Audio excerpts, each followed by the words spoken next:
guys? Tyler via ZZP here, back with another video today, switching it up a little bit. If any of you follow my personal pages, I don't expect you to, but I have recently come into ownership of my first LNF. Well, to be technical, it is my first LNF Cobalt. So I've owned many Delta cars, and obviously you guys know me for the blue car, which is an LSJ, and don't worry, that's not going anywhere. But this deal popped up on this 2008 LNF Cobalt, and I couldn't pass it up.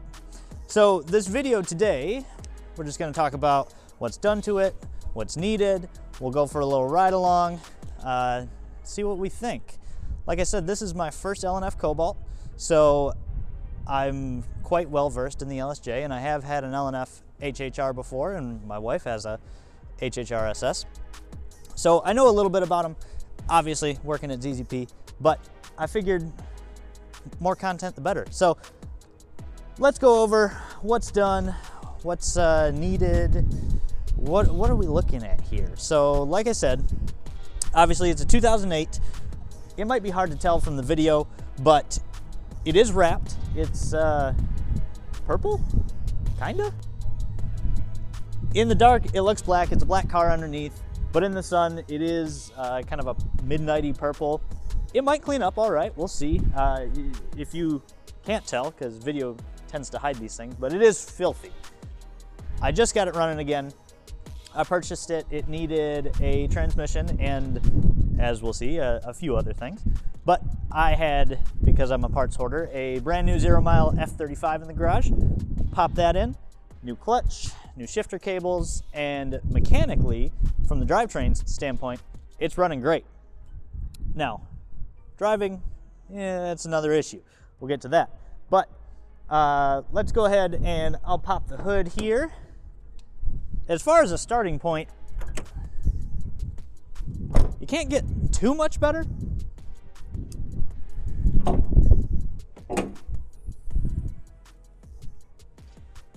So under the hood, we have a Gen 3 LDK. Previous owner had that installed about 30,000 miles ago, so it's pretty fresh. It's a little dirty, but we got the LDK, stock rods and pistons, so I don't think I'm ever gonna do a big turbo, at least for now. We'll see where this car ends up. I might end up loving it, who knows. But like I said, brand new F35. Previous owners did quite a few mods. It's got a K&N intake, it's got our ZZP intercooler package, it has GM stage 1 map sensors, it's got a ZZP tune on it. So like I said, mechanically, from a drivetrain standpoint, it's great. Shifts great, drives well, builds boost, but that's where the good stuff kind of ends. As you can see, it's got some retrofit headlights. I'm not the biggest fan. They can be really cool, and there are a lot of people that have done good retros, but me personally, I'm a big fan of just like black headlight housings. So these will come off. Those will, I don't know, I'll probably sell them to one of you guys. But we got that. We've got the stock Brembos on it. It needs new pads all the way around. I kind of figured we could use this car for some more entry-level videos. You know, I've done lots of mods on my LSJ, and we like to do as many install videos as we can. So I figured maybe with this one, we'll start at the basics: oil change, spark plugs, brakes, things like that. You know, we're not all ASE certified mechanics. We got to start somewhere. So you'll see plenty of this in the coming weeks, months, whatever. But walking around the car, like I said, we've got original Brembo brakes on it. It has a set of HHR SS wheels that I had in my garage. It did come with some pretty nice Firestone, even though Ryan Derrick will hate me for that. They look great, but I need to figure out some fitment issues with those. But the biggest downfall right now is the suspension. It is on some very, very budget coilovers, if you could even call them that.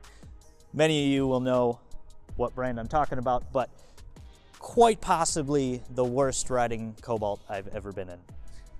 You'll see that when we go for a drive, but Past that, it's gonna need all the bushings, all the suspension work, sway bar links, sway bar bushings, control arm bushings, pretty much everything. Working our way back, it does have a ZZP 3-inch catback. This boy is loud. It has a full straight pipe. It does have a catted down pipe now. I put that on because nobody likes catless anymore. It stinks. It's too loud as is, but that made it a little more tolerable. Surprisingly, I haven't driven the car much, but when I have, even though it's obnoxious, I kind of like it. I mean, my LSJ has basically a stock exhaust, so, you know, we'll see if I want to live with that. But so other things that are wrong with the car, not a lot, but definitely needs some attentions paid. The headlights, they don't work. That was my other problem. So those will be getting replaced. The fuel level sensor is not functioning. It doesn't work. When I got the car, it had about a half tank of fuel in it, or it said. The next time I went to get in the car, I fired it up and low fuel light was on, and I was like, wow, that's weird. Okay, whatever. Took it over to Speedway, put 4 gallons in, and now it reads a quarter tank. So that'll be getting replaced. Past that, we have on the interior, it's pretty much a stock car. It's dirty. The door panel pops off on the passenger side because for whatever reason, all Cobalts do that. So I'll fix that. We'll clean it up. But with that, I think it's time to go for a drive. Trev, you want to come with?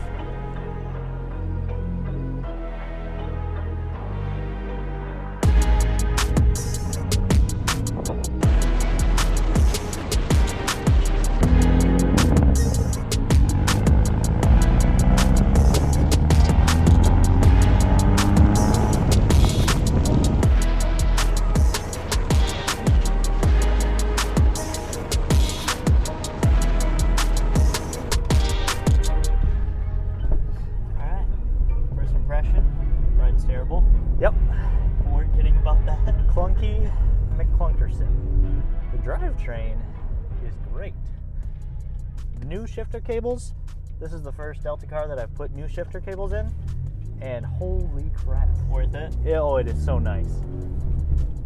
Still stock shifter, no shifter bushings, anything like that. We'll do those because they're easy. I do have a replacement exhaust.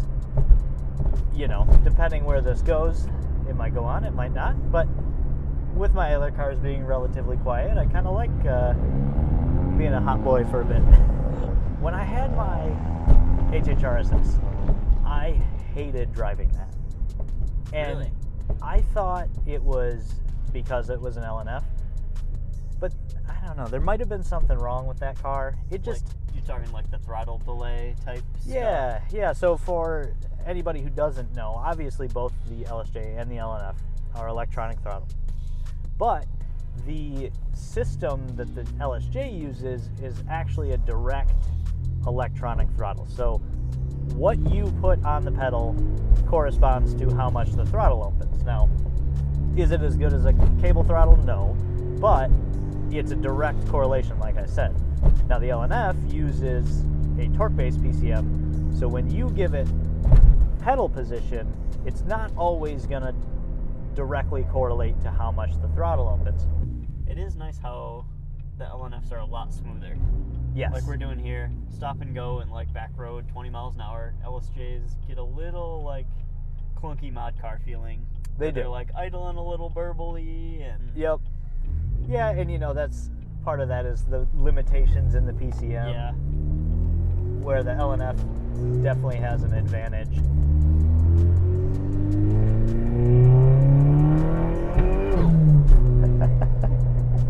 It's pretty quick though.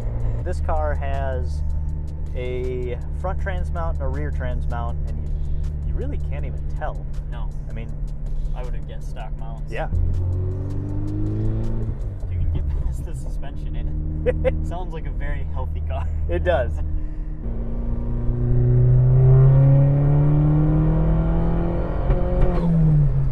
Little misfire there, but who knows how old the plugs are. 125K on the clock. Oh, really? Yeah. It's just a baby. Just a baby. I will say, it is nice with an LNF, especially a KO4 car. I mean, you've got torque all over the place. It, like, Tim B recently bought an LNF sedan as well, and you know, he got back from driving it. He's like, everywhere you go, wherever you're at, it just wants to go. And I mean, because even the LSJ, like, you gotta build a full gear. Yeah, you gotta like, have fun. You gotta rev that out, which is part of the fun. But when you're just cruising around like we were, likes to float left. I don't know. It's hard to beat. I can see why people like these. Yep. I'm not switching teams. So yeah, overall, not a bad base. Not a bad base to start off. Once we get some clunks worked out, and give it some Tyler touches. We're gonna do a LSJ versus LNF. Ooh. Beat down series, head to head. That could be good. That could be good. You just need a 2.4 car now. I do. So if anyone out there, Erica, don't listen to this. If anyone out there has a 2.4 SS manual sedan, because I've never done a sedan either. I haven't had a sedan either. If anyone has one of those, that'd be everything. That would be everything. So let me know.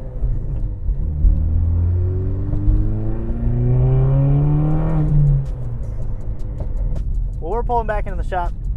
Thanks for joining us, guys. Yep. Let us know what you want to see next with this car. We may or may not listen. Yeah, we may or may not listen. It's already full bolt on, so unfortunately we can't do like the basics. Intercooler install. I may track down a stock airbox and see if we could do an intake install, because I know people want to see that. Yep. But otherwise, let us know what you want to see. We're going to clean this puppy up. I'm going to get some suspension swapped over, and I'll probably drive it a good bit this summer. So we'll catch you next time. Peace.